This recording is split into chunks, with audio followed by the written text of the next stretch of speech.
el primer aprendizaje del conocer, que se le puede llamar fase 1, contiene dos saberes. El saber del conocimiento, que en el fondo hay que desarrollar la parte mental, las características cerebrales, el conocimiento humano, en realidad ver ahí cómo nuestro cerebro aprende y cómo ya desechar algunas formas que nos enseñaron, desaprender en el fondo, que uno era un espejo y que lo que recibía exteriormente lo reflejaba y le daba una interpretación, una representación. Que en realidad la percepción tiene una serie de elementos que uno recibe el 20% externo y el 80% lo fabrica, lo construye internamente. Y esa construcción interna tiene que tener coherencia con su cultura, su creencia, su percepción, su contexto y una serie de elementos. Entonces, la idea de esto es aprender a conocer cómo uno conoce, cómo aprende, cómo percibe. Y en ese momento uno ya ahí ya empieza a ver las cosas de diferentes formas. Que lo que recibe en realidad se dice, incluso Antonio Damasio, un científico, dice que en realidad nunca vamos a ver cuál es la realidad externa, la verdadera realidad, porque nosotros vemos objetos, cosas así, tocamos objetos, pero los sentidos en el fondo son unos obstáculos para ver la realidad real, por decir una cosa, ¿no?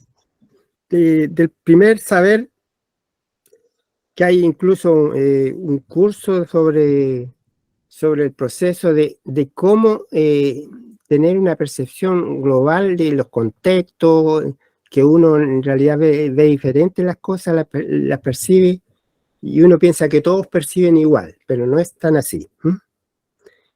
Entonces, veamos, ahora estamos en el aprendizaje del conocer, que es la primera, digamos, pilar de la educación, de los aprendizajes. También hay un segundo saber, que es el conocimiento de lo global, de las partes y el contexto. Y eso es, como le decía, que tiene mucha importancia conocer esta integralidad de lo global, de las partes y el contexto, porque si el contexto nos cambia, podemos percibir otra realidad.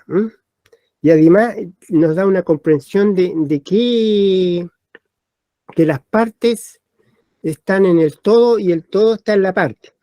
Acá más o menos uno se puede integrar de que la información es hologramática, como un holograma. Entonces, acá es necesario enseñar unos métodos que dice Morán que permitan aprender las relaciones mutuas y la influencia recíproca entre las partes y el todo en el mundo complejo. Acá en todas estas saberes hay uno que acá no es posible hacerlo. En un curso se hacen realmente algunas experiencias que en realidad hay que vivir la experiencia, porque en el fondo es ingresar a esa nueva forma de percibir las cosas, y que es un aprendizaje que se puede aplicar en el aula, digamos, en el momento en que estás viendo un tema específico de tal disciplina, la persona ve el contexto, ve la intención de esa clase y accede a una realidad relacionada y saca su sabiduría. En realidad es bien complejo explicarlo, porque tiene una serie de elementos ya de cómo funciona el cerebro, las redes neuronales, de la conciencia primaria, una serie de elementos que hacen comprender que hay que en algún momento bloquear una parte, la parte verbal, por decir una cosa, y la parte de los estímulos sensoriales, y ahí se dice que estamos en una transición de fase. Por eso acá se habla de la fase 1. Las fases son, por ejemplo, que lo veremos posteriormente, son la fase del agua y el líquido y sólido, por ejemplo. Y en el intercambio entre ambas fases se produce una transición de fase, o un punto crítico, que ahí está el mundo complejo, digamos. Ahí tiene otras propiedades distintas a las fases, ¿no? Eso lo veremos posteriormente.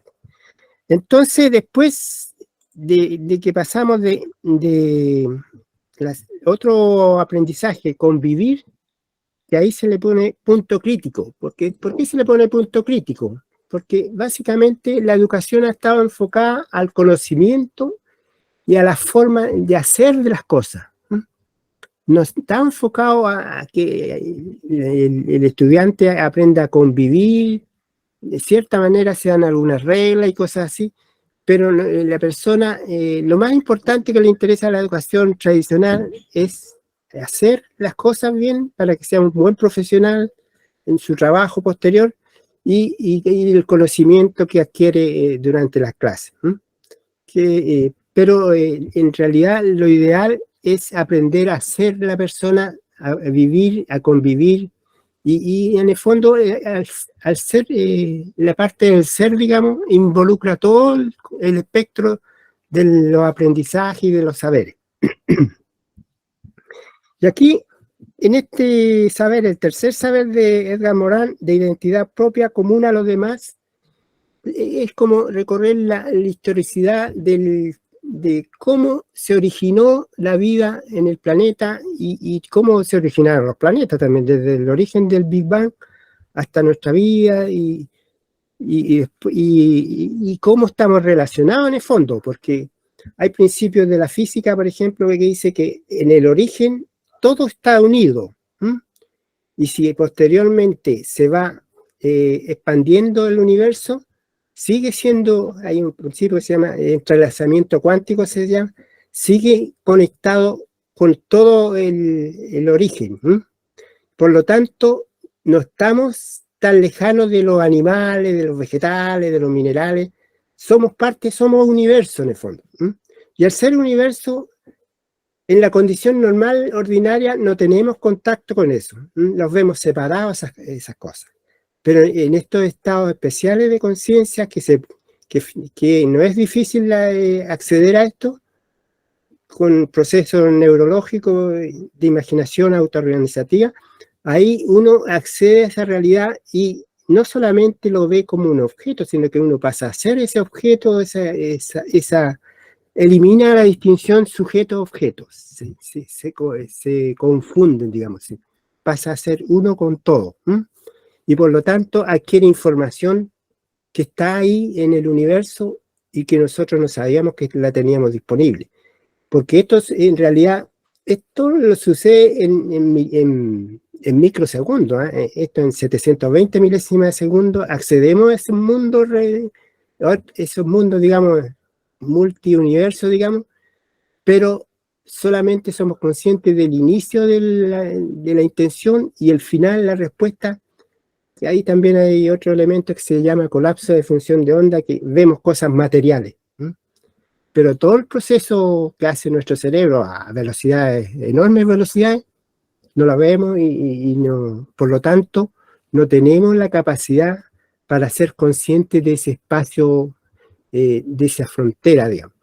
Pero en estos estados especiales que le decía yo, se puede acceder y uno trasciende el tiempo, la identidad, trasciende el espacio y ahí es ilimitada es como cuando han visto la realidad virtual, pero lo importante de esta inmersión virtual, le llamo yo, porque en el fondo es algo que tenemos dentro de nuestro cuerpo, de nuestra mente, y ahí no se necesitan equipos tecnológicos, sino que con la propia tecnología de los procesos mentales, neurológicos, se accede a esta realidad, inmersión virtual, digamos. Por lo tanto, es muy aplicable a la educación. Y aquí hay unas experiencias que se pueden hacer de viajar por el cosmos, transformarse en roca, en insectos, vegetales, dinosaurios, animales, etc. Y Morin nos dice que es posible reconocer la unidad y la complejidad humana reuniendo y organizando conocimientos dispersos en las ciencias de la naturaleza, la ciencia humana, la literatura y filosofía, y mostrar la unión indisoluble entre la unidad y la diversidad de todo lo que es humano y de lo que no es humano también, porque en el fondo El universo es una diversidad de cosas, pero en el fondo todo partió del origen y por lo tanto todos somos de ese mismo origen, esa génesis, digamos. Por lo tanto, ahí no estamos separados del resto. Lo que percibimos en el fondo es como le llaman los hindúes, maya, una ilusión de lo que estamos viendo. La realidad es más allá. Por eso también el aprendizaje se le llama metaaprendizaje, está más allá del aprendizaje normal. Posteriormente tenemos otro aprendizaje.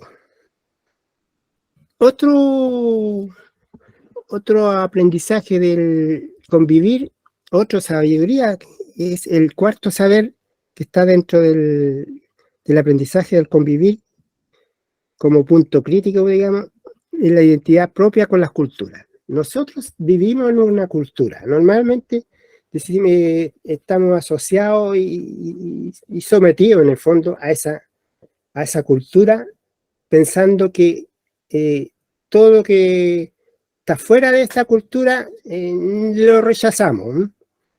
Pero en realidad nosotros sabemos que por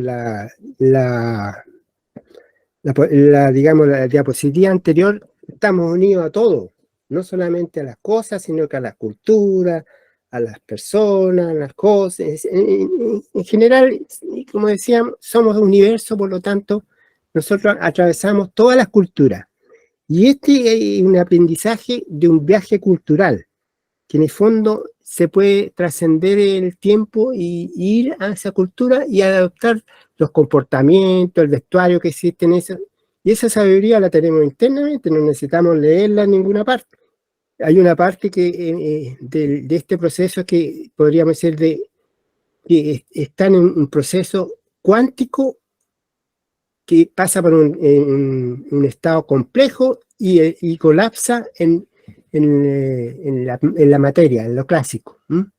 En lo que vemos nosotros, en el fondo, estamos colapsando la onda, y como dice la física, cuando la observación hace que se produzca el colapso entre la onda o la partícula, y nosotros cuando percibimos algo con cualquiera de nuestros sentidos, estamos en el fondo colapsando la onda, transformando lo que era onda en partícula. Por lo tanto, vemos como materia todo lo que estaba alrededor nuestro, el entorno. Entonces, para acceder a esto con el metaaprendizaje y la imaginación autoorganizativa, lo que hace es bloquear los sentidos.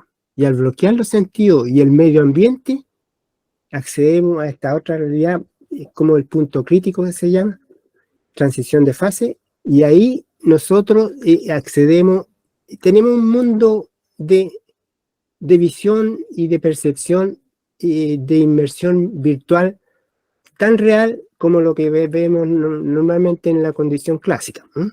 Por lo tanto, ahí tenemos información que no sabemos de dónde viene, pero está ahí. Por lo tanto, es como estar en Internet. Tenemos un Internet propio cada uno. Y ahí se dice que, por ejemplo, Morán dice que este planeta necesita un pensamiento policéntrico. O sea, que no haya un solo centro, sino todos los centros capaces de apuntar a un universalismo no abstracto, sino consciente de la unidad o diversidad de la humana condición, un pensamiento policéntrico alimentado de las culturas del mundo. Educar para este pensamiento, esa es la finalidad de la educación del futuro, que debe trabajar en la era planetaria para la identidad y la conciencia terrenal. Y es muy interesante esto porque en el fondo uno accede a cualquier realidad del pasado, del futuro y del presente también. Puede ir y aquí es lo que se habla de. Hay conceptos que a lo mejor no lo explico bien en el sentido que no lo van a comprender en un instante. Por ejemplo, por los atractores que se llaman, que en el fondo el atractor es atraer algo hacia una grandes probabilidades acercarnos a un tema. Entonces, porque todos estos modelos funcionan con probabilidades. No hay nada que, como se habla siempre de incertidumbre en los sistemas complejos, Esto también, este acceso, estos modelos trabajan con las probabilidades, la incertidumbre, los atractores, el elemento, la intención y una serie de otros elementos que hacen que se pueda acceder a esto, pero no hay ninguna certeza, acá no se trabaja con certeza de que se va a lograr algo, pero tiene una gran probabilidad de lograrlo si hace los pasos que debe hacer, los elementos necesarios. Entonces, ahí se puede aplicar en historia, en antropología y en una serie de temas, disciplinas. Después tenemos el otro, dentro del mismo aprendizaje del convivir, son formas que favorecen esto, está el saber, la comprensión, comunicación y aceptación de los demás.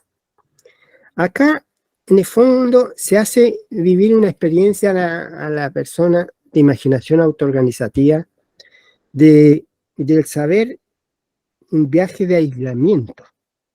En el fondo, la persona va en un grupo, porque la idea es que la persona comprenda a los demás, se comunique con los demás y acepte a los demás, independientemente que sean de otras culturas, de otras. Entonces, ahí la idea es llevarlo a una imaginación virtual, inmersión virtual, tan real que la persona siente estar ahí en ese instante y ve, se relaciona con las personas, los ayuda y hace todo lo que en situaciones normales es más competitivo y acá es más colaborativo, más cooperativo. Entonces ahí estamos cambiando no solamente la visión de la persona en ese ejercicio, sino que esa persona empieza a relacionar lo que en realidad yo estoy viviendo en una cultura patriarcal, de poder, de competencia, y en realidad la realidad más real es una cultura de cooperación ecológica y que es para la supervivencia no solamente del individuo, sino de la sociedad y de la propia especie, tal como lo estamos viendo en este momento de lo peligroso que está sucediendo en el planeta, de que pueda desaparecer el ser humano, digamos. La Tierra no va a desaparecer, pero de todas maneras. Entonces acá Morán nos dice que la comprensión mutua entre humanos, tanto próximos como extraños, es en adelante vital para que las relaciones humanas salgan de su estado bárbaro de incomprensión. Incluso habla de bárbaro, que en el fondo la idea es comprender que tenemos otra mirada más ecológica, una mirada compasiva y de amor, y que nos sirva para sobrevivir en el planeta de la mejor forma. Después tenemos ahora la fase 2. Decíamos que la fase 1 era el conocer y la fase 2 el hacer, aprender a hacer. ¿Qué es lo que nos enseñan a hacer en el colegio, en una profesión, alguna cosa? Y es importante, indudablemente, igual que el conocimiento, pero nos falta una parte del convivir que es más importante y del ser que es lo mayor y más importante. Entonces acá el quinto saber, dentro de los 7 que hay, es enfrentar y afrontar incertidumbre. Acá se vive una experiencia bien, digamos, crítica. Ahí, por ejemplo, encontrarse en inmersión, imaginación autoorganizativa en la montaña, en la selva, en el desierto, en los volcanes, en la Antártida, puede producir temor o miedo, cosas así, pero sabemos que estamos en este proceso de imaginación autoorganizativa, por lo tanto, no es un temor tan terrible que pueda llegarnos a producir un problema grave, digamos, sino que es tan real la experiencia que está uno ahí y le permite saber cómo salir de esa crisis, de un viaje del héroe. Y aquí Morán nos dice que se tendría que enseñar principios de estrategia que permitan afrontar los riesgos, lo inesperado, lo incierto, y modificar su desarrollo en virtud de las informaciones adquiridas en el camino. Es necesario aprender a navegar en un océano de incertidumbre a través de archipiélagos de certeza.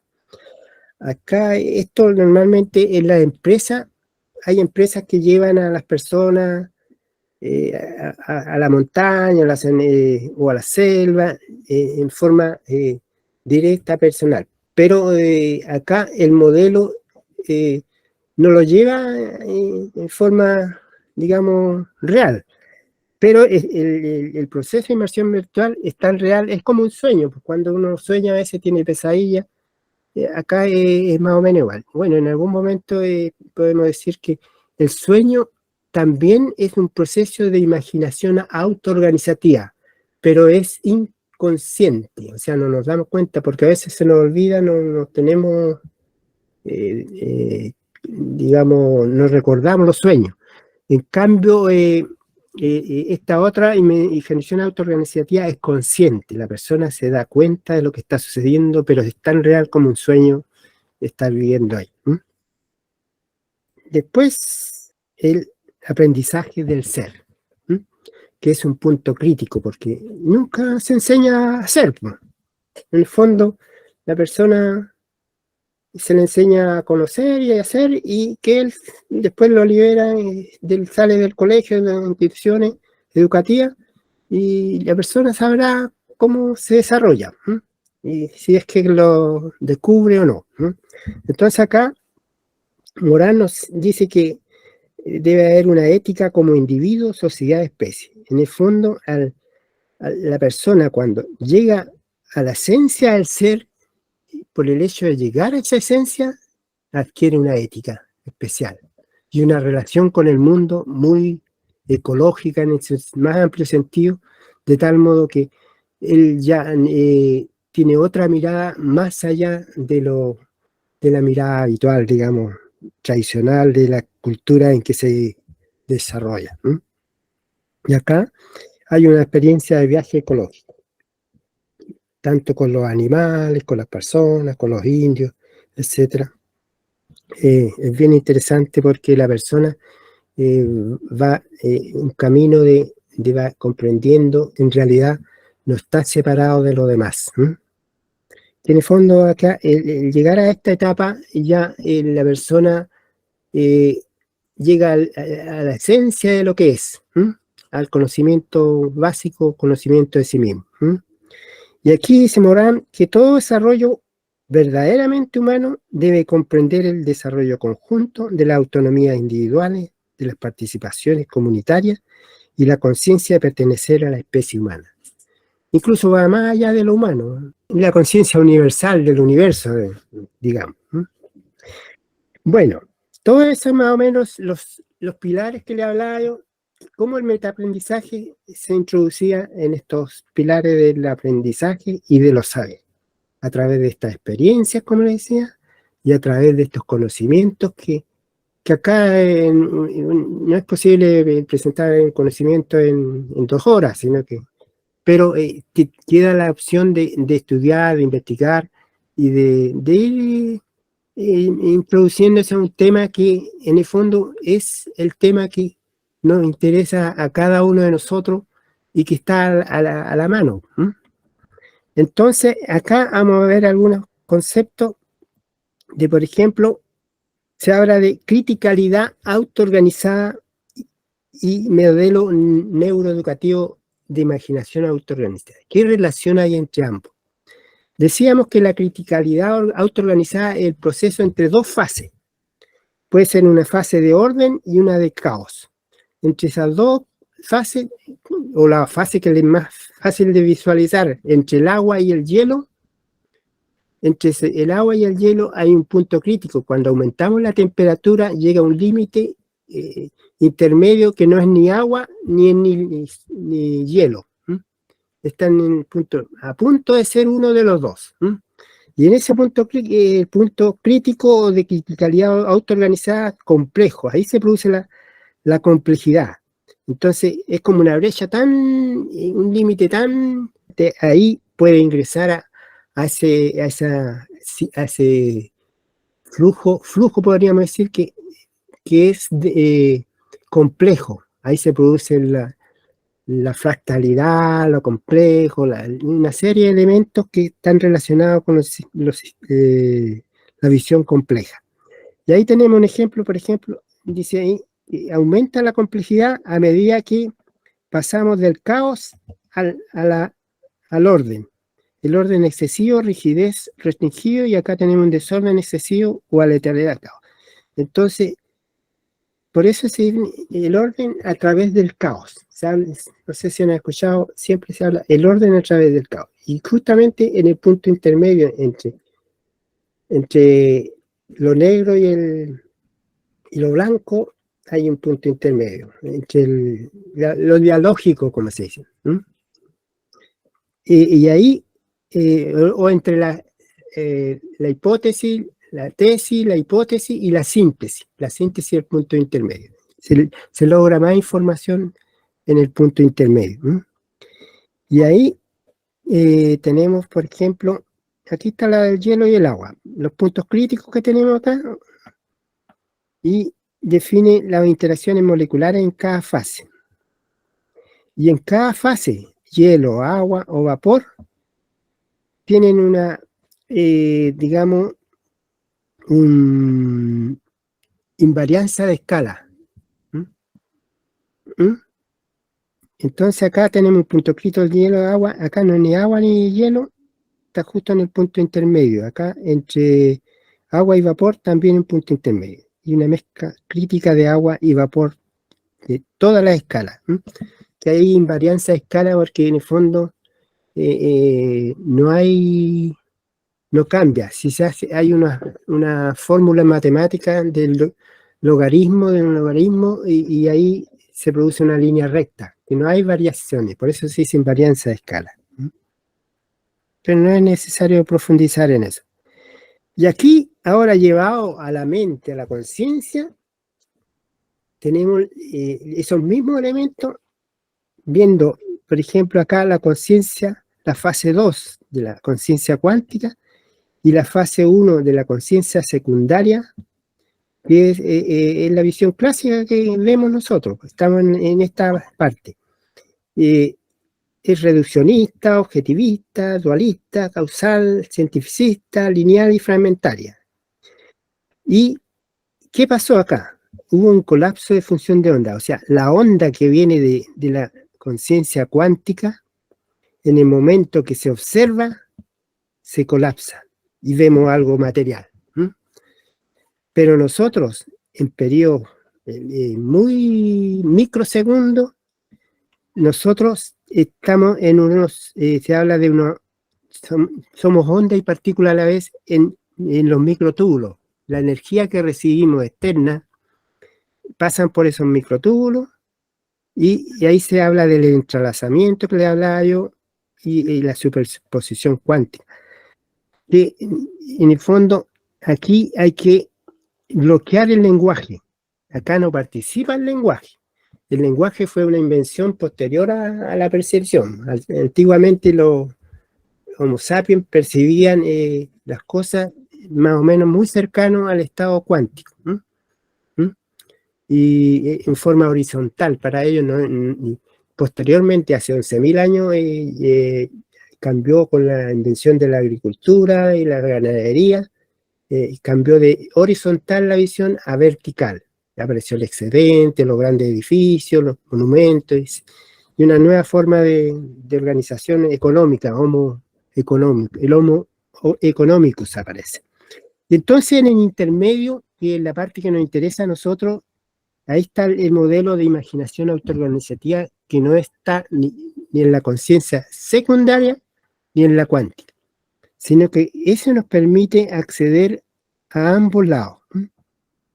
Entonces ahí, a través de interacciones visuales, auditivas, corporales, emerge una realidad virtual que es muy distinta a la visión tradicional que tenemos y comprende procesos, es más procesos que sustancia. En cambio acá vemos solamente sustancia, y en la no linealidad, autoorganización, recursividad, hologramatividad, todos estos elementos de la complejidad están en este modelo y es posible acceder a este proceso de funcionalidad compleja de la conciencia. Ahí llegamos. ¿Qué es el metaaprendizaje entonces? Es una pedagogía emergente definía como un proceso complejo de enseñanza-aprendizaje, autoorganizativo, donde se logra trascender la identidad espacio-temporal a otros niveles de conciencia. Permite complementar el proceso de transmisión de conocimientos proporcionados en la sala de clase.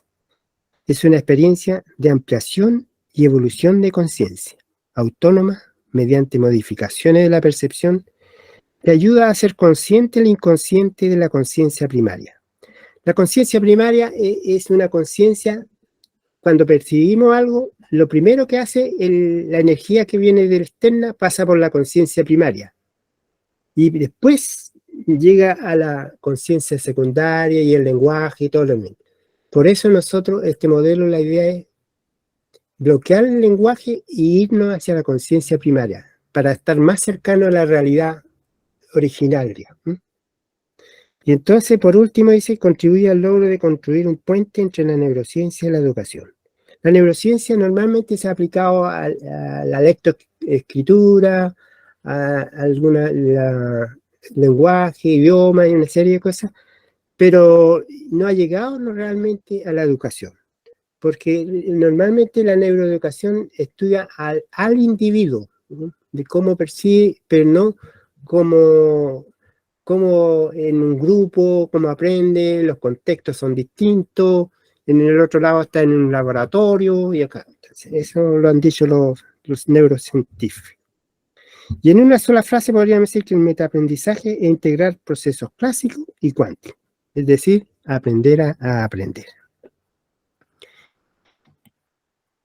Acá también se usan elementos de la reflexión y reducción fenomenológica. La reducción fenomenológica es ver las cosas tal como son, ¿m? Desechar las ideas, las creencias, ver el fenómeno en sí mismo, ¿m? O sea, ver la cosa, lo que está pasando ahí en ese momento, ¿m?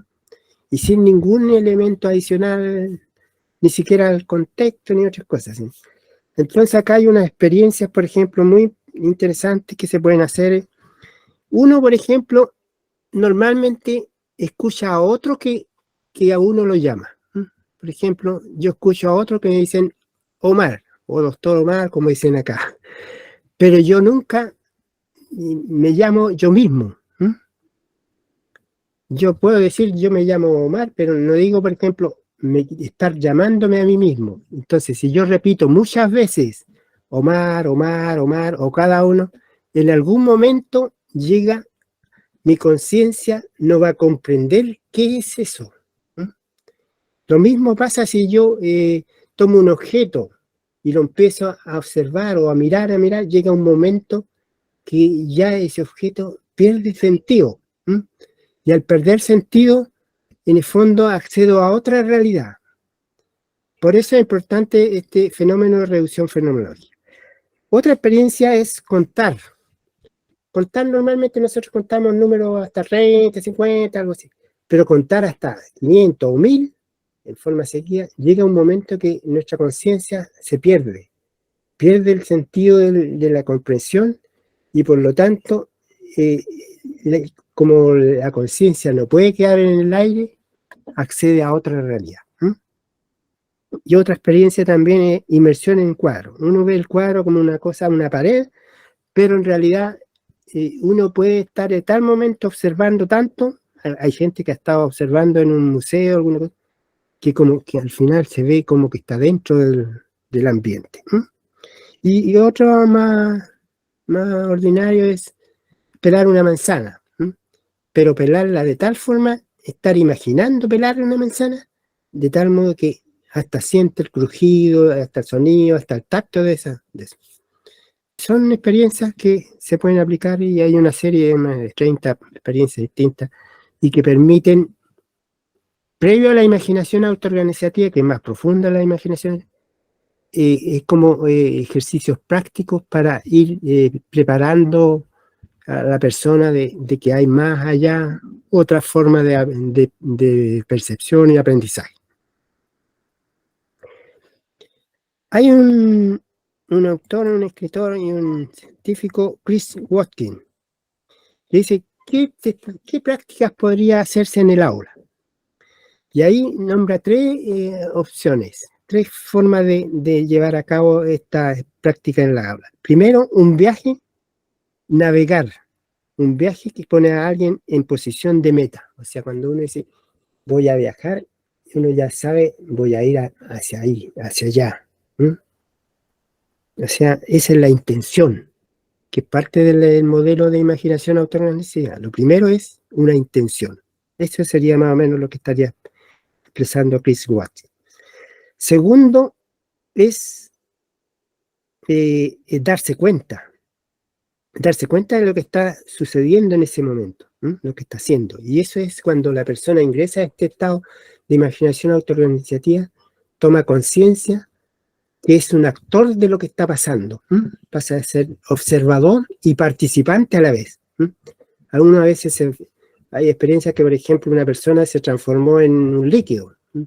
Y esa persona, al percibir cualquier envase, se introducía en ese envase y tomaba la forma de ese envase. Y para él fue maravilloso vivir esa. ¿Mm? Y ahí se dio cuenta de que en el fondo él era una energía cuántica, porque adaptaba a cualquier forma. ¿Mm? Y después sale con otra percepción de la realidad. Y eso es con otra misión, otra visión, otra relación con las personas.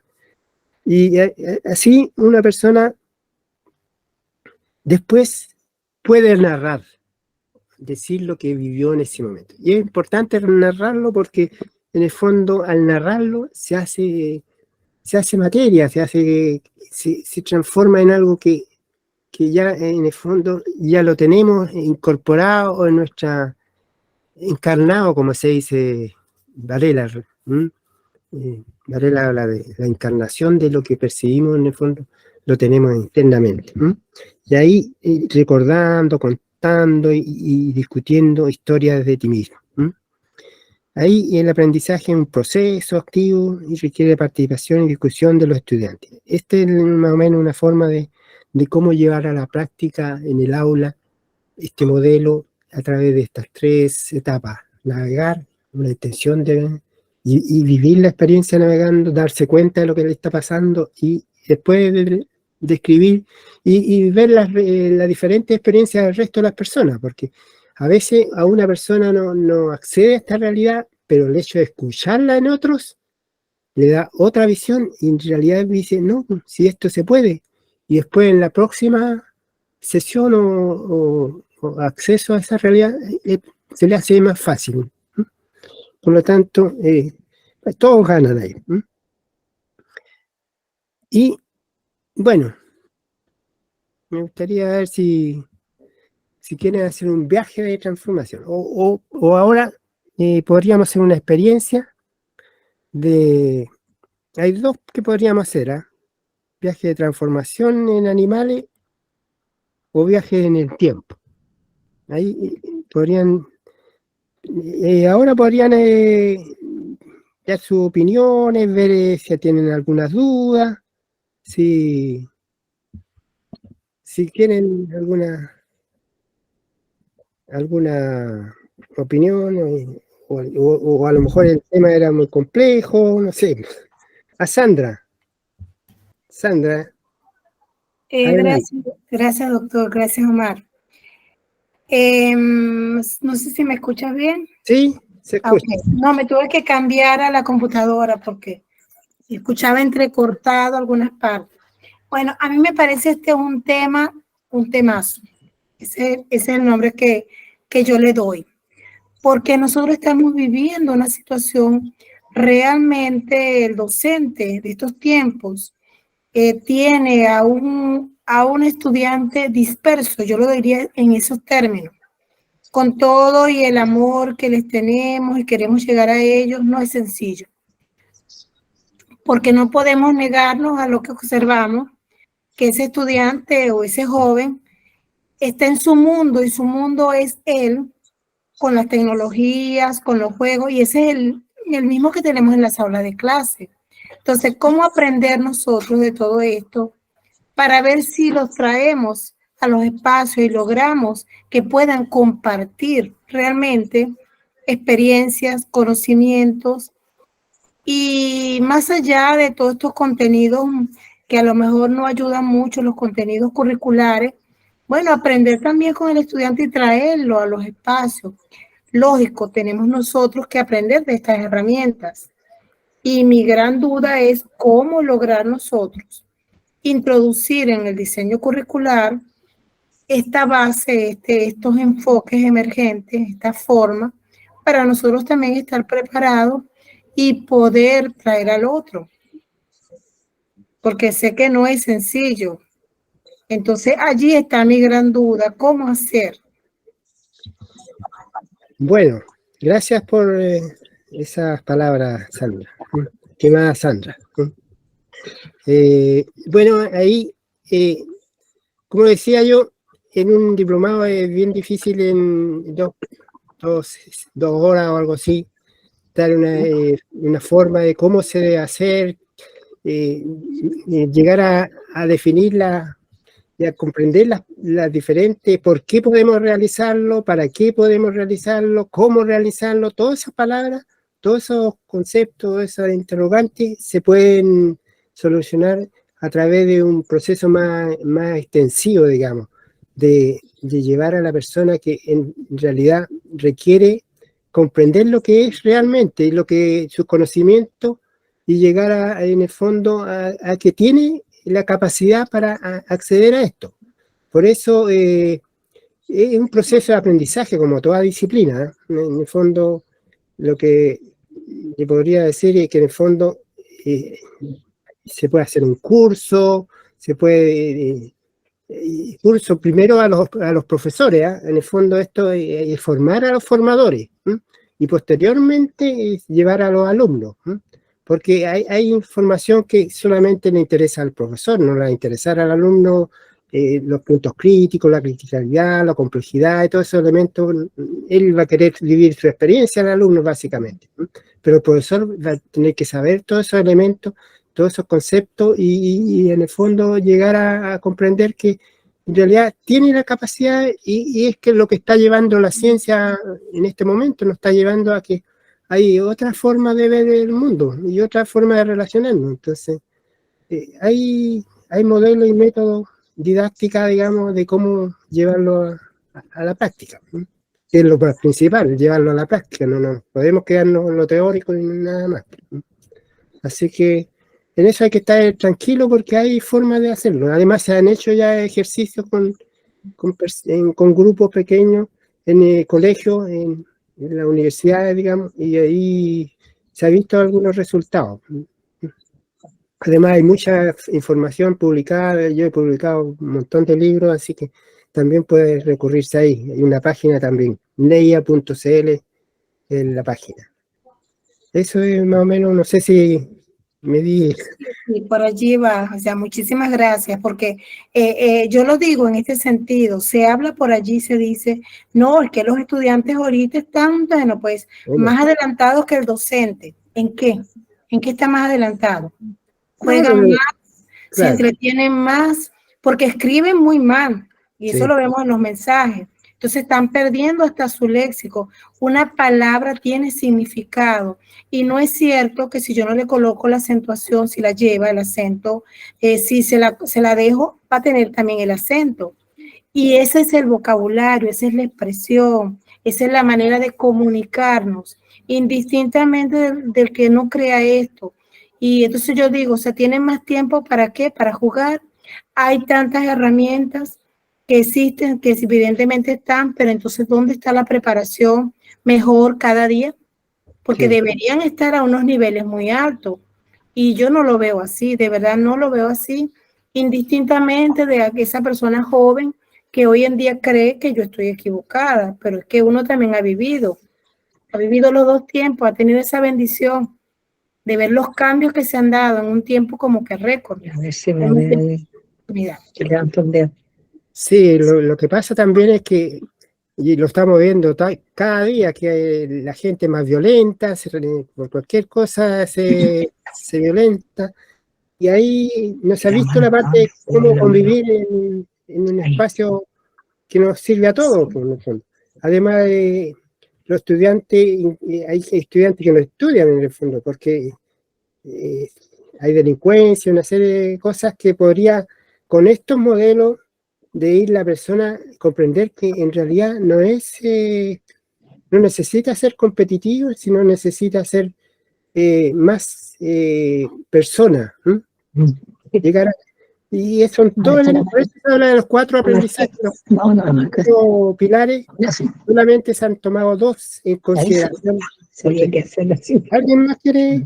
Sí, Alicia, sí, doctora Alicia, sí. Mire, encontré fantástica la exposición, muchas gracias, doctor, pero creo que dentro de la formación del profesor debería ponerse más énfasis en cómo se da el proceso de llegar a ser un ser humano, porque tenemos nosotros vibraciones, sensaciones, emociones, percepciones, pensamiento, lenguaje, conciencia. Y todo eso está interrelacionado con el proceso evolutivo. Usted muy bien nos comentó aquí que, o sea, el lenguaje era secundario si querían ir a la onda partícula, a la complejidad cuántica. Entonces nosotros todos esos procesos los hemos vivido desde la unidad, pero hay que enseñarlo. Y eso correlacionarlo con cada uno de los conceptos que nos enseñan, porque para llegar al conocimiento primero tuvimos que vivir experiencialmente. Y antes de darnos cuenta de la experiencia, nosotros fuimos parte de la naturaleza. Y en esa parte de la naturaleza solo éramos vibración. Y después empezamos con la sensación. Después la emoción. Después el pensamiento. Cuando ya desarrollamos el pensamiento, pudimos llegar al lenguaje. El pensamiento es vibración, sensación, emoción, el lenguaje, conciencia. Entonces, la conciencia es la síntesis de todos estos procesos interrelacionados que dan 7. Y como veníamos en dualidad, la vibración nos lleva a la conciencia, la sensación nos lleva al lenguaje, la emoción nos lleva al pensamiento. ¿Y dónde estamos ahora? En la percepción. ¿Y qué es la percepción? El ojo y la visión, la imagen. Y todo lo que vemos hacia afuera, los niños, tanto que se les ha metido la imagen, los monitos y todo lo demás, la educación justamente tiene que hacer eso, aterrizarlo, llevarlo al cuerpo y materializarlo, tal como usted lo dijo. Esa sería mi visión y mis deseos de estoy aquí de alguna manera. Muchas gracias por el aporte. Todos los aportes sirven. Acá hay personas que hicieron el curso, acá que yo dicté en algún momento, y ellos en realidad no solamente tuvieron conocimiento, sino que experiencias propias de su vivencia en esa experiencia, digamos. Por lo tanto, creo yo que es un proceso que no es fácil darlo en un periodo corto, necesita un periodo más de maduración y de la que la persona vaya comprendiendo, porque es muy difícil sacarse ideas y creencias que uno trae detrás. Entonces, y eso nos hace ver siempre las realidades que vemos, las vemos de acuerdo a eso, a nuestro contexto, a nuestra historia, a nuestra creencia, a nuestro aprendizaje, nuestra cultura, etc. Entonces ahí la idea es ir desaprendiendo en cierta medida y agregando cosas que están ahí y no las vemos, no las percibimos. Por lo tanto, es algo alcanzable, no es algo que esté. Claudia García, doctora Claudia. Sí, hola. Buenas noches acá en Argentina. Bueno, me encantó el tema, porque Omar, usted desarrolló cómo hacer el decreto y cómo el decreto se haga realidad. Esto se logra únicamente a través de la meditación con los niños, no hay otra forma. Es llegando a la conciencia y hacer que lo universal, la conciencia universal, forme el decreto a lo que queremos llegar. Si nosotros queremos trabajar con una educación en valores, con que los niños se focalicen en un tema, por eso hay tanta diferencia entre el pensamiento nuestro, que somos de otra generación, con los niños. Nosotros creemos que nos focalizamos mejor, pero los niños tienen atención diversa y dentro de la atención diversa pueden prestar atención a diversas cosas. lo que hay diferencias energéticas y la teoría del decreto universal es la teoría que usted recién acaba de exponer. Pero eso es a través de la conciencia cuántica. A lo mejor es muy difícil lo que estoy exponiendo o no lo entienden. Y la conciencia cuántica es lo que logra manifestarse a través del pensamiento, y con mi pensamiento puedo pasar a otra dimensión. Y puedo pasar a otra dimensión a través del pensamiento. Es muy amplio, poder entender esto. Pero como primer paso, todo docente tiene que iniciarse en pequeñas clases de meditación para que los niños ingresen a la conciencia del pensamiento. No sé si fui muy complicada mi explicación. Yo hice muchos cursos con UNICEF como facilitadora en valores, hace muchos años. Y este curso de facilitadora en valores se habló desde hace muchos años atrás de iniciar procesos de meditación en las clases, lo que me va a alinear con la inteligencia, el pensamiento crítico, las habilidades cognitivas y la energía. Si un docente no tiene la energía de conexión con los alumnos, no va a haber aprendizaje, porque energéticamente el alumno no va a estar conectado con la parte universal que usted habló recién. Lo universal está ligado energéticamente, y es así.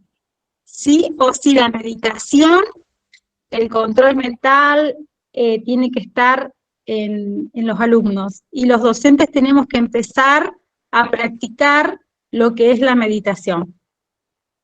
Bueno, no sé si a lo mejor no fui muy clara, pero el fundamento que usted dio recién es el fundamento del decreto que habla todas los cursos de realizar decretos, el proceso que usted terminó de explicar. Sí, en realidad ya hasta la UNESCO estaba recomendando usar las meditaciones en las aulas de clase. Así que, y bueno, hay conceptos como la física cuántica que también a veces son, como dijo Feynman, que el que dijera que entendía la cuántica no sabía nada de cuántica. Pero muy interesante lo que dijo y el aporte que nos está entregando acá. Gracias, doctor Claudia. María Fernández, doctora María Fernández. Sí, buenas tardes a todos. Excelente la disertación, doctor Omar, felicitaciones, y la participación de todos los que hasta ahora han dado su opinión al respecto. Yo tengo que decir algo muy claro. Yo creo que, y esto lo está dando la tendencia al avance vertiginoso que ha tenido hasta ahora la inteligencia artificial y las tecnologías, que hemos perdido la capacidad, muchos docentes, de la personalización del aprendizaje, o sea, el poder ayudar al estudiante y atenderle sus necesidades, retroalimentar. Y hacia allí la tendencia que hay es en eso, el uso que ellos tienen de la tecnología, y el auge que ha tenido la inteligencia artificial es eso, que ellos pueden tener un asistente que los pueda apoyar, bien o mal, porque todavía no sabemos el alcance que pueda tener esto, pero hemos tenido esa percepción, pues, de que los docentes, quizás por la cantidad de estudiantes, quizás por la cantidad de ocupaciones, pero esa educación personalizada la hemos perdido, y eso es lo que debemos, una de las tantas cosas que debemos rescatar. Otro elemento fundamental es que el docente asume que ya lo sabe todo, y entonces pierde la capacidad de de todas estas herramientas, como es la neurociencia y todos estos elementos que ayudan al docente a mejorar y optimizar su proceso de aprendizaje y de enseñanza-aprendizaje, eso también es fundamental. Nosotros los docentes tenemos que abrirnos a nuevas realidades, a nuevas tendencias, a nuevas estrategias que favorezcan mejorar y optimizar nuestro proceso de aprendizaje. Entonces son dos elementos fundamentales: la resistencia del docente a utilizar una serie de herramientas, y por la otra, los estudiantes que no van a dejar de usar la tecnología y que no van a dejar. Nosotros somos los que tenemos que aprender. Ahora, nuevamente, tenemos que aprender como desde cero. Cómo nosotros podemos ahora abordar nuevas estrategias para poder vincular a los estudiantes en estos nuevos procesos, porque esto va en avanzada y esto nadie nos va a detener. Ni siquiera las barreras que hay en ciertos lugares, eso no lo va a detener. Entonces, somos nosotros los que nos tenemos que preparar para este nuevo avance que hay, tanto de la inteligencia artificial como de nuevas tecnologías, de nuevas herramientas que necesitamos para poder incorporar e integrarnos en este nuevo avance que hay de todos estos procesos en el ámbito educativo. Esa es mi forma de ver las cosas como están dadas hoy en día, y somos nosotros los que tenemos que aprender, volver a reaprender nuevos procesos educativos para poder entramar ese proceso que tiene ahora de una nueva educación que tenemos que nuevamente incorporarla a nuestros procesos educativos. Gracias por la oportunidad. Gracias, doctora María Fernández. En realidad, la inteligencia artificial está irrumpiendo violentamente en nuestra forma de ver las cosas, y aquí es importante incorporarla y aprender esta nueva forma de evolución. Acá está produciéndose una evolución del aprendizaje, de una nueva forma de que debe... lo importante acá de que los educadores, los formadores, se ha visto que no van a desaparecer con la inteligencia, solo van a utilizar esta información que ya se ha visto que es muy importante en algunos casos, y también tiene sus bemoles, digamos, que en algunos casos también se habla de que puede ser peligroso usar esta información, pero hay que ver, como todo elemento o invención que se haga en la sociedad, puede ser usada para ambas formas, para el bien o para el mal. Depende ahí la ética, en realidad, y por eso es importante también aprender a ser, digamos, a la esencia del ser, que ahí está la ética del individuo, la sociedad y la especie. El doctor Rodolfo González tiene la palabra. Bueno, muy interesante el tema abordado por usted, y realmente referido a los 4 pilares del aprendizaje, creo que nos toca ahora revolucionar sobre la base de la evolución del aprendizaje, en este caso sobre la base de la inteligencia artificial, y realmente me llama la atención cómo esto podemos aplicarlo en la asignatura. Nosotros incursionamos en las diferentes asignaturas, por ejemplo, las herramientas para el desarrollo de habilidades matemáticas, fundamentalmente referido a los contextos. En el contexto se desarrolla el estudiante para poder desarrollar las habilidades, para poder activarlo y que estén actualizados sobre la base de cómo ha ido evolucionando la educación en estos tiempos. Y coincido con los elementos que las compañeras me presidieron, que realmente es muy... el tema que usted ha abordado es muy interesante, y lo que nos corresponde es sobre esa base incursionar, trabajar para poder estar en condiciones de que el aprendizaje que el aprendizaje, por los 4 pilares del aprendizaje, pueden activarse y poder cada día más ser mejores y estar actualizados en correspondencia con la realidad que nos exige este mundo contemporáneo. Muchas gracias. Gracias, doctor Rodolfo. ¿Alguien más quiere opinar, dar su opinión, algún comentario, algún alcance? Doctor Omar, ¿me escucha? Parece que no. Sí, sí, ahora sí. Ahora sí. Bueno, Sí. Yo voy a hacer una mirada macro de lo que el doctor Omar Peña ha trabajado, porque no me considero para poder hacer una presentación o una evaluación de todo su trabajo científico. Voy a decir lo siguiente. Si nosotros hacemos una mirada desprendida de un contexto, muy difícilmente podamos trabajar en ningún tipo de innovación, ni en esta ni en ninguna otra. Esta es la realidad. Ninguna de nuestras pedagogías emergentes de CESPE Internacional caminan solas. Esas pedagogías que están interrelacionadas son el metaaprendizaje, la subpedagogía, la coexistencialidad, la pedagogía de la vida, de la tierra, la cosmosofía y la ecosofía y la hermenéutica. Bien, perfecto. A ver, todas esas pedagogías, yo voy a hablar como pedagoga, como siempre digo, están apoyadas en una pedagogía mayor que es la pedagogía de la sensibilidad. Todas tienen conexión en ese punto, son conexas. Bien.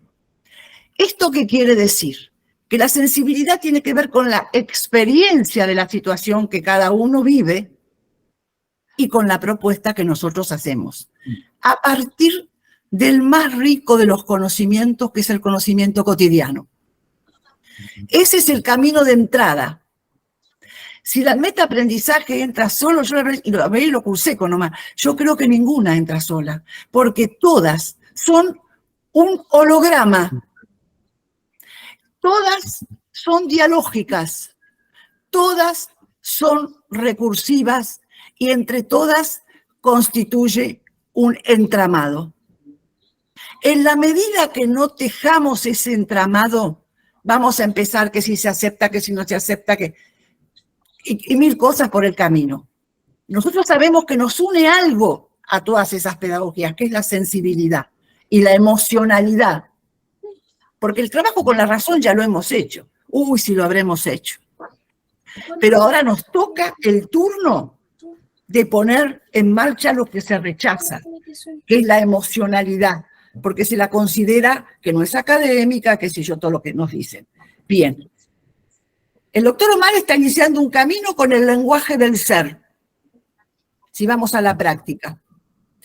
Porque hay una emergencia del ser emocional, que es lo que él plantea también, porque plantea una educación para seres completos. Y eso ahora no se da. Y por eso discutimos que si se aplica, que no se aplica, que los jóvenes, que los niños, que los adultos.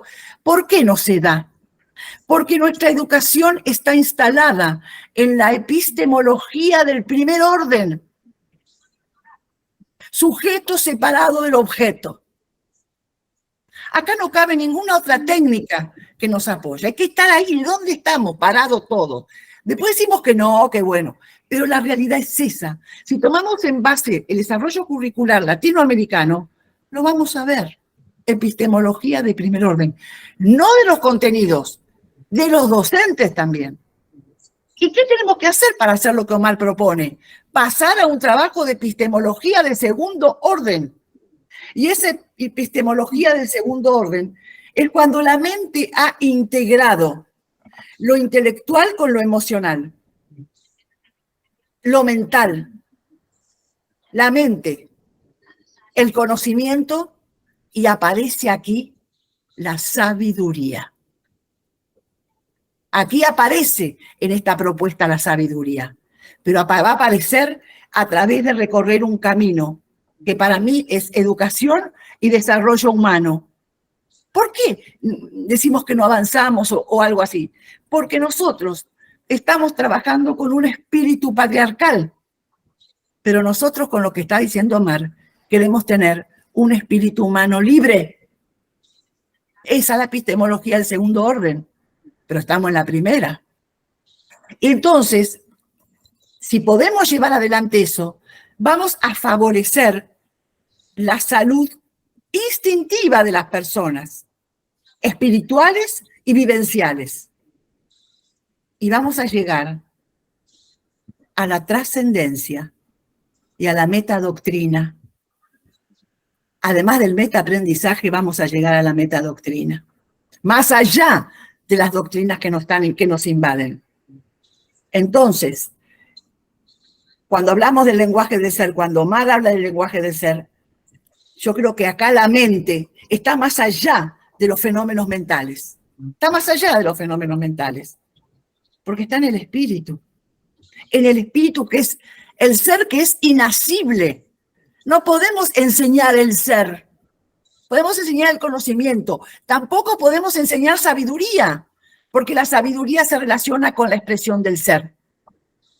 Entonces, nos venden utopías muchas veces cuando nos dicen educación emocional, educación del ser, como si se pudiera enseñar.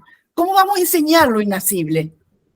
Nosotros sabemos muy bien que lo que propone Omar es más allá de los fenómenos mentales, va más allá. Y también, cuando decimos más allá, aparece el espíritu y aparece una mente, que es lo que se llama la mente expandida, que puede trascender esas instancias que nosotros conocemos. Claro que hay limitaciones, claro, pero en CESPE Internacional nosotros tenemos la esperanza de que estas pedagogías que están avaladas y que están en los países, los autores son de Chile, de Argentina, de Colombia, son los que trabajamos juntos, con toda la fuerza para esto. Que tenemos desencuentro, Venezuela, Cuba, que tenemos desencuentro, y sí, claro, ¿cómo no lo vamos a tener? Entre nosotros mismos, y sí. Pero mejor que pase eso. A ver si podemos lograr complementarnos. No poner una por encima de la otra o por debajo. Complemento. Nosotros tomamos todas las pedagogías que hay, todas. También tomamos todas. Y complementamos con las nuevas nuestras de CESPE Internacional. Pero tomamos todas, no dejamos ninguna fuera de foco. Porque todas dicen. Y son historia. Y la historia tiene mucho que ver con nuestra propia identidad. Entonces, ¿que el metaaprendizaje va a marchar? Sí. ¿Vamos a hacer formación de formadores? Sí. ¿Que el resto de las pedagogías va a avanzar? Sí. ¿Que vamos a hacer formación de formadores? Sí. Pero tenemos que tener un tiempo. Primero poder decirles qué pensamos. A lo mejor lo que decimos no encaja en ningún lado, y seguramente que no encaja en ningún lado. Yo que tengo la pedagogía de la vida, la tierra, la ecosofía, la hermenéutica, todo junto en un mismo lío. ¿Ustedes creen que pienso que encaja? Y yo no sé lo que vamos a hacer. Y después están las otras que vamos juntos, caminamos juntos. Esta es la idea. ¿Saben cuál es la idea central también para que el metaaprendizaje avance? La universalización, la internacionalización, que son los pilares nuestros de CESPE. Y ahí vamos a entrarlas. Pero ¿saben desde dónde? Desde el maternaje hasta la universidad. Esa es la aspiración. No vamos a hablar de la educación superior. Vamos a hablar desde el maternaje. ¿Y cómo lo vamos a hacer? Tenemos especialistas que trabajan en semilleros de investigación. Y vamos a llegar desde el maternaje hasta la universidad. Y eso nos va a centrar. Y eso va a llegar a los diseños. y del diseño irá para el currículum si tenemos suerte. Y lo sabemos llevar adelante. Ahí le ponemos la fuerza. Pero si ustedes me preguntan si alguna de las pedagogías, nosotros no mentimos a nadie, no engañamos a nadie, avanza sola, yo les digo que no. Puede avanzar con alguien que acompañe un poco, pero no llega, porque estas van desde el maternaje. ¿Cómo las hacemos llegar? A ver, tenemos que pensar. Somos educadores y sabemos que hay una base piramidal y una educación piramidal patriarcal de aquellas. Después decimos que no, así. Después decimos que nosotros no, y nosotros sí. En Latinoamérica, sí. Claro que sí. Vamos a ir a la epistemología del segundo orden. Por eso tenemos que trabajar con estos maestros. ¿De dónde estamos parados? Porque ahí le vamos a dar al maestro la posibilidad de que se sienta en su situación de confort, porque sabe de qué le estamos hablando, de su propia vida y su trabajo. Y ahí, cada uno de los especialistas, en este caso Omar, trabajará con ellos paso a paso este trabajo que él como autor lo conoce, lo entiende, lo comprende y lo transmite desde su ser. Ahora, todos los profesores que estamos en esto tenemos que aprender a hablar desde el ser. Si pensamos en una base racional, y esto no entra. Porque ¿cómo va a entrar una base racional, una pedagogía de la sensibilidad con un transmisor que no le pone la vida en lo que está dando? Que no la siente. ¿De qué ser le vamos a hablar a los alumnos? De ninguno, porque la verdad que ni nosotros estamos en eso. Tenemos que aprender en la formación y les vamos a enseñar a que se pueda hablar desde el ser. Y a no dejar de lado esta base porque esto, bueno, no es académico. ¿Saben qué me dicen a mí? Yo les voy a decir. Hoy le contaba a Omar y a Alejandra Pierantoni. A mí me dicen que yo hablo a los maestros. Que quiere decir que como no soy muy académica, no hablo a los especialistas. Qué orgullo ser maestro. Va por encima de todo, por lo menos para mí. Y los maestros nos esperan siempre, porque es en el territorio donde avanza todo, no atrás de un escritorio. En el territorio donde sale la base de las investigaciones. No es lo que yo me invento, ahora voy a investigar la pólvora, porque se me ocurrió. No, en el territorio nace la base de la investigación. Y ahí hay que darle lugar a los maestros. Ahí tenemos los insumos.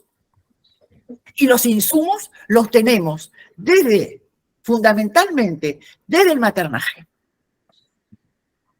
Y más como están los niños ahora, como decía muy bien la doctora Sandra. Llegan hasta ahí, pero tienen una historia. ¿Qué le pasó desde el maternaje? ¿Qué le pasó a ese niño que no le interesa nada, ese joven, ese muchacho que no sabemos lo que hace? Y no quiere, y claro, debe ser como Omar siempre dice, y no quiere porque saben que hay otra educación. Yo con él hablo mucho y él me dice, y le digo, Omar, no quieren. Y no quieren porque los docentes y los chicos saben que hay otra educación, que no es esa la educación que quieren. Y es verdad.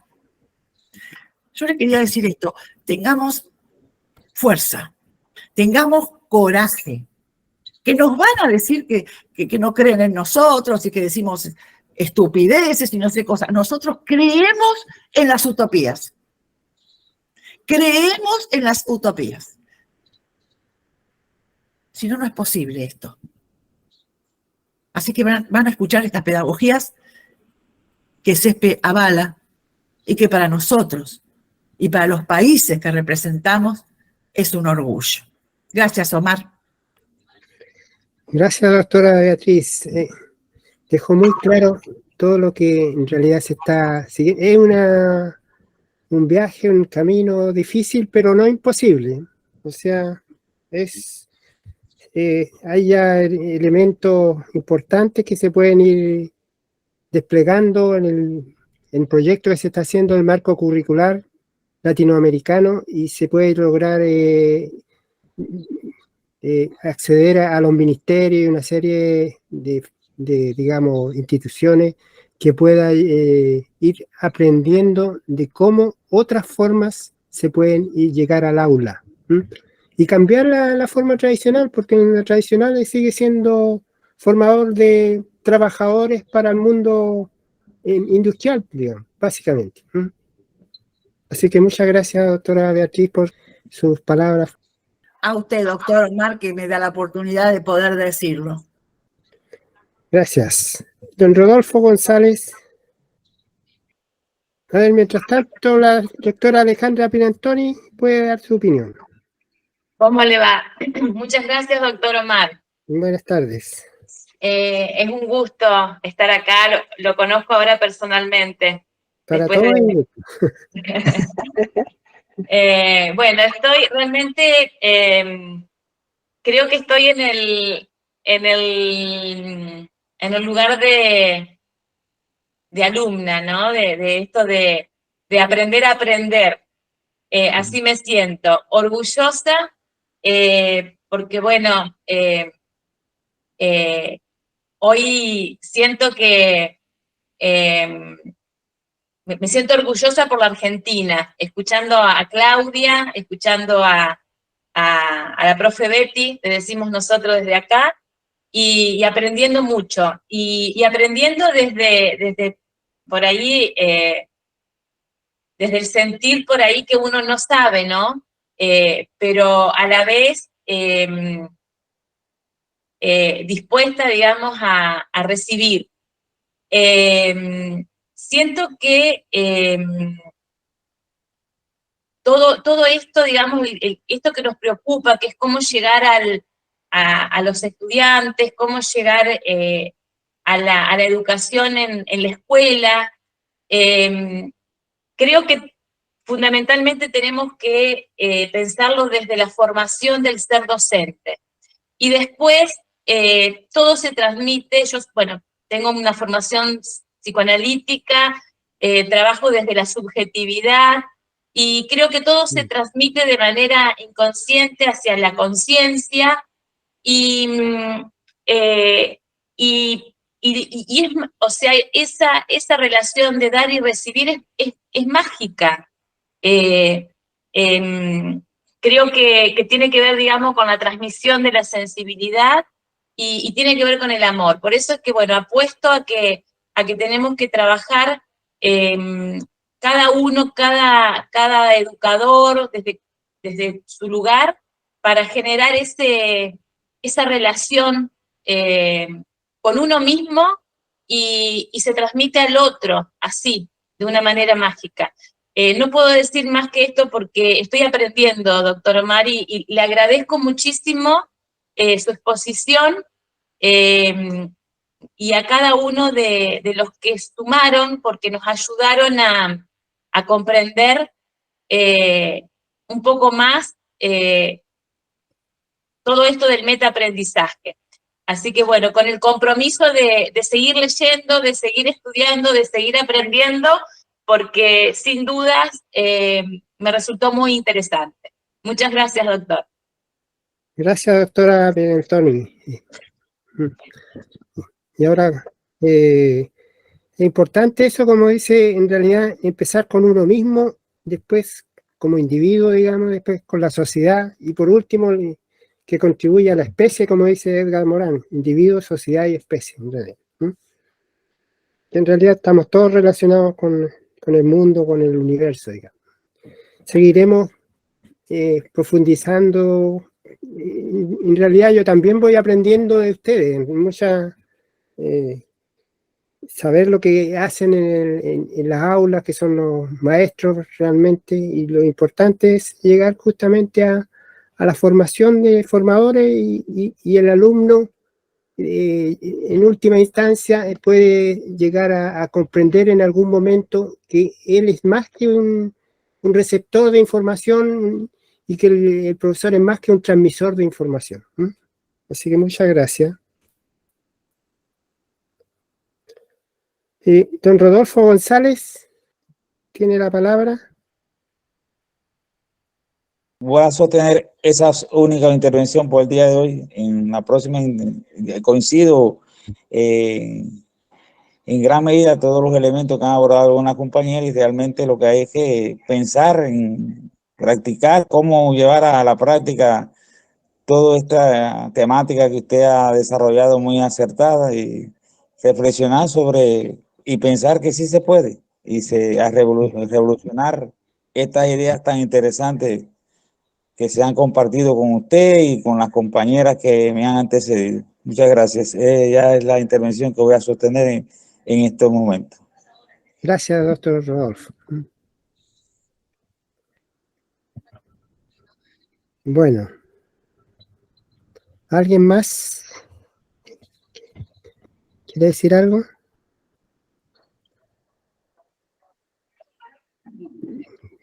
Doctora Alicia Espinosa. Sí. Sí, me gustó mucho lo que decía la doctora Marta de la familia, y es algo que no tenemos cubierto. Nosotros tenemos que partir desde intrauterino y después toda la familia, porque ahí es donde formamos las matrices emocionales.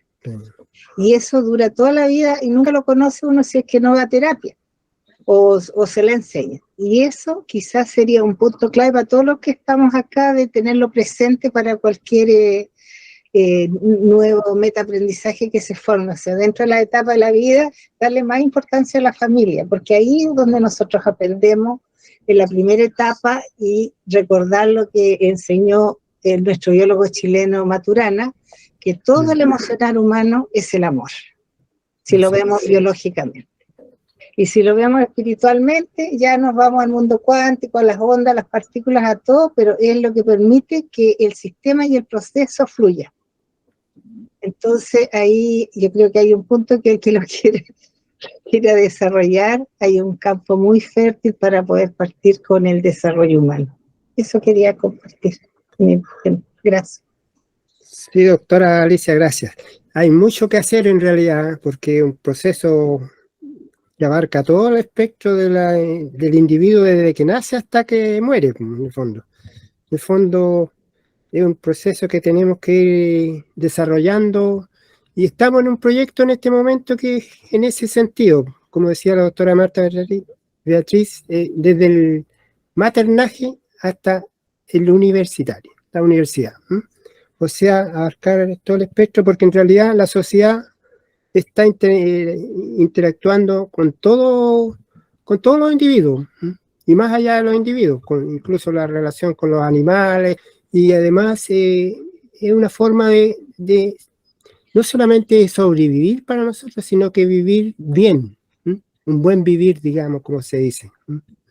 Y ahí estamos todos en este proyecto, o sea, es un proyecto de vida para toda la vida. No solamente durante el proceso educativo, sino que y abarca todo el espectro, la educación, la salud, el trabajo, en general todo. Así que eso es lo que podría decir, y ver que en realidad es un proyecto de vida de todo en realidad. Tamara Peña. Tamara. Hola. Hola. Hola, aquí estoy. A mí algo que me gustaría como comentar o transmitir es que me hace mucho sentido la equidad o el equilibrio de alguna forma que hay entre el desarrollo de la inteligencia artificial los alcances que, por ejemplo, tiene hoy día Internet con respecto a unas décadas atrás, por ejemplo, y el desarrollo de la expansión de la conciencia que está ampliándose a nivel mundial también, ¿ya? Que va creciendo quizás no tan exponencialmente como la dinámica del Internet, ¿ya? Pero sí es mucho más masivo hoy día de lo que era hace décadas atrás, el tema de la expansión de la conciencia. Entonces, lo que yo siento de alguna forma es que vamos en esa dirección, en que en algún momento, o yo lo veo así al menos, que la inteligencia artificial, independiente que se vea como un apoyo,